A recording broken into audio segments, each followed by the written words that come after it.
नमस्कार दोस्तों आज जिस भारत को हम देख रहे हैं वह सिर्फ कश्मीर से कन्याकुमारी तक ही था।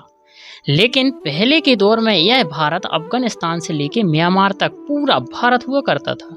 उस दौर में लोगों का रहना खाना सब आज से अलग हुआ करता था।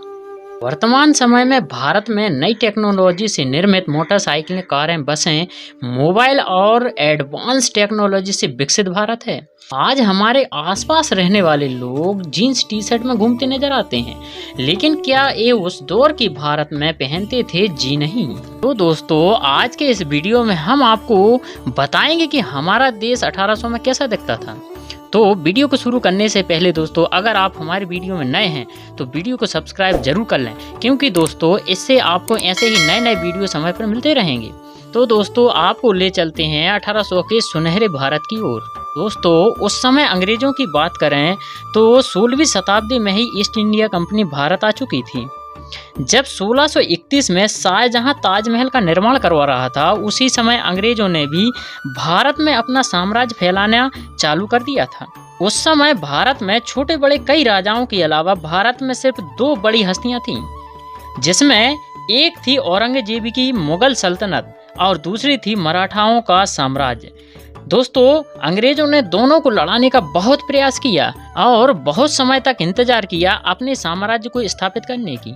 अंग्रेजों ने धीरे धीरे भारत में कई जगह सत्ता में अपना पांव जमाना चालू कर दिया था।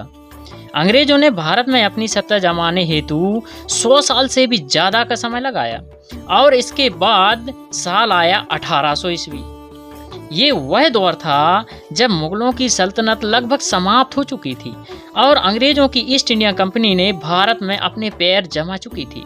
तो चलिए दोस्तों जानते हैं सन 1800 में अपना भारत कैसा था। उस समय भारत के पहनावा की बात करें तो दोस्तों ये वो दौर था जब भारत में टेक्नोलॉजी नहीं हुआ करती थी। लोग आपस में एक दूसरे से ज्यादा कनेक्ट नहीं हुआ करते थे, जबकि आज भारत के पहनावे में पश्चिमी सभ्यता का प्रभाव बहुत ज्यादा है। परंतु उस वक्त ऐसा नहीं था। उस समय ज्यादातर लोग धोती गमछा पहनते थे और उस समय कुछ बड़े लोग धोती कुर्ता पहनते थे, पर बाद में अंग्रेजों की शर्ट और टी शर्ट को भी कुर्ता ही कहा जाने लगा था। और आज भी आप उत्तर प्रदेश या पश्चिम बिहार में जाएं तो बड़े बुजुर्ग आज भी शर्ट टी शर्ट को कुर्ता ही कहते हैं। आज आपको हर जगह इतनी भीड़ भाड़ देखने को मिलती है, वही उस समय ऐसा कुछ नहीं था। उस समय ज्यादा भीड़ भाड़ नहीं हुआ करती थी। उस समय पूरे भारत में सिर्फ 16 करोड़ जनसंख्या थी, जबकि उस समय हमारा भारत अखंड भारत हुआ करता था, जिसमें पाकिस्तान, बांग्लादेश, बर्मा, अफगानिस्तान से मिलकर बना था। जबकि आज इतने से भारत में 130 करोड़ से भी ज्यादा आबादी है। वहीं इन 5 देशों को मिलाकर उस वक्त सिर्फ 16 करोड़ लोग ही रहा करते थे। दोस्तों अब बात करें खेती बाड़ी की तो उस दौर में भारत में आधुनिक यंत्र नहीं हुआ करते थे। उस वक्त लोग खेती बैलों और हलों से किया करते थे। उस समय लोग नील, कॉटन, अफीम, गेहूं और धान की ही खेती किया करते थे, जिसे अंग्रेज विदेशी बाजार में अच्छे दाम प्राप्त किया करते थे। जबकि हमारे भारत के किसान पूरे दिन खेती बाड़ी और पशुपालन किया करते थे और शाम को खेतों से आकर भजन, कीर्तन और सत्संग किया करते थे और रात में जल्दी सो जाया करते थे तथा सुबह जल्दी उठकर फिर काम पर लग जाया करते थे। यही भारत के लोगों की दिनचर्या होती थी। ये वो दौर था जब भारत में लाइट नहीं थी, इसलिए शाम के समय पूजा या भजन करने में कोई परेशानी न हो इसके लिए दिए जलाए जाते थे। दोस्तों उस दौर में जातिवाद बहुत प्रबल हुआ करता था। लोग अपनी जाति के अनुसार ही काम किया करते थे, जैसे लोहार लोहे का काम, धोबी कपड़े धोने का और कुम्हार मटके बनाने आदि का काम किया करते थे। जब इनका भी काम खत्म हो जाता था तो ये भी शाम को पूजा पाठ में लग जाया करते थे। ये तो हुई गांव की बात, क्योंकि उस समय भारत में सबसे ज्यादा गांव ही हुआ करते थे और भारत को गांवों का देश भी कहा जाता था। दोस्तों अब बात करें शहर की तो उस समय शहर बहुत कम हुआ करते थे। उस समय शहर में अधिकतर लोग मिलों में ही काम किया करते थे। अंग्रेजों के दौर में भारत में ज्यादातर कॉटन की ही मिल हुआ करती थी, परंतु अंग्रेजों के बाद भारत में नई नई इंडस्ट्रीज आ गई थी। दूसरी ओर कॉटन की मिल अपने पतन की ओर जाने लगी थी।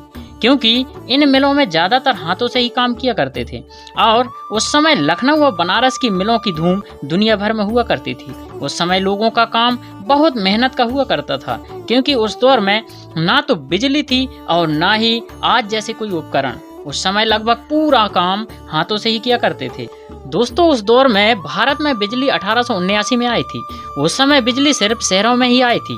भारत के गांव-गांव बिजली पहुंचने में कई वर्ष लग गए थे। 1800 से पहले भारत अपने हाथों की कारीगरी के लिए मशहूर था। यूपी से बंगाल तक भारत में कपड़ों की मिलों का बोलबाला था, परंतु अंग्रेजों के आने के बाद यह कारीगरी अपने पतन की ओर बढ़ने लगी थी। इसकी वजह थी भारतीय कपड़ों की क्वालिटी तो अच्छी थी, पर कपड़े बनाने में वक्त और मजदूरी दोनों ज़्यादा लगते थे, जबकि अंग्रेज अपनी फैक्ट्री में मशीनों के द्वारा कम समय में अच्छी क्वालिटी के कपड़े तैयार कर लेते थे और जो भारतीय कपड़ों से काफ़ी सस्ते हुआ करते थे। दोस्तों, अब बात करें आमदनी की, तो उस वक्त भारत में अंग्रेज खूब पैसा कमाते थे, वहीं भारतीयों की हालत दिन ब दिन बदतर होती जा रही थी। उस वक्त एक अंग्रेज अफसर की तनख्वाह एक माह में जितनी मिलती थी, उसके 40 गुना कम एक भारतीय को मिलता था।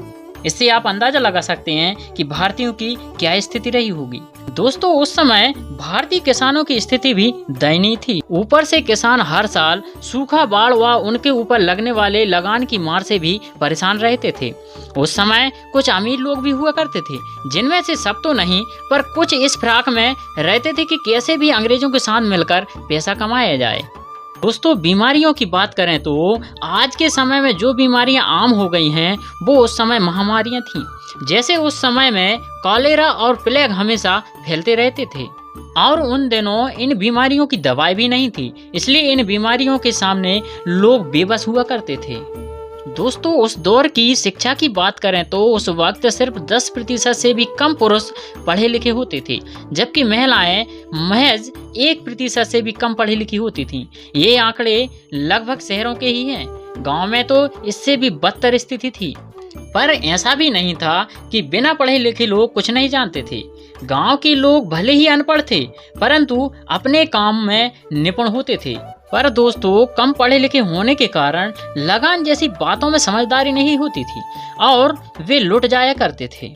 दोस्तों, उस वक्त गांव के व्यापार की बात करें तो उस समय भारत में लोग पैसे से लेन देन नहीं करते थे, बल्कि सामग्री के आपस में लेन देन से व्यापार करते थे। जैसे एक मटके खरीदने पर 6 किलो चावल, 5 किलो गेहूं खरीदने पर 3 किलो दाल आदि। अधिकतर गांव में ऐसे ही व्यापार चलता था। सामान के बदले सामान देना होता था और ऐसे ही गांव में सभी लोगों के पास सब कुछ पहुंच जाता था। इसका सबसे बड़ा फायदा यह था कि गांव के बाहर अनाज बेचने भी नहीं जाना पड़ता था। दोस्तों, 18वीं शताब्दी में कुछ चीजें तो अच्छी थीं, परंतु कुछ खराब भी थीं। दोस्तों, लोगों के मकान भले ही कच्चे थे, पर लोग उस वक्त अच्छे थे। लालच और धोखेबाजी से उस वक्त कोई वास्ता नहीं होता था। दोस्तों, आपको क्या लगता है उस वक्त के भारत में कौन कौन सी चीजें हैं जो आज के भारत में भी होनी चाहिए थी? हमें कमेंट कर जरूर बताइएगा। दोस्तों, अगर आज की वीडियो आपको अच्छी लगी हो तो इसे लाइक व सब्सक्राइब कर अपने दोस्तों और रिश्तेदारों को भी शेयर जरूर कर दें। दोस्तों, अभी के लिए बस इतना ही। हमें दीजिए इजाजत। अगले वीडियो में फिर मिलते हैं। तब तक के लिए सभी दोस्तों को जय हिंद।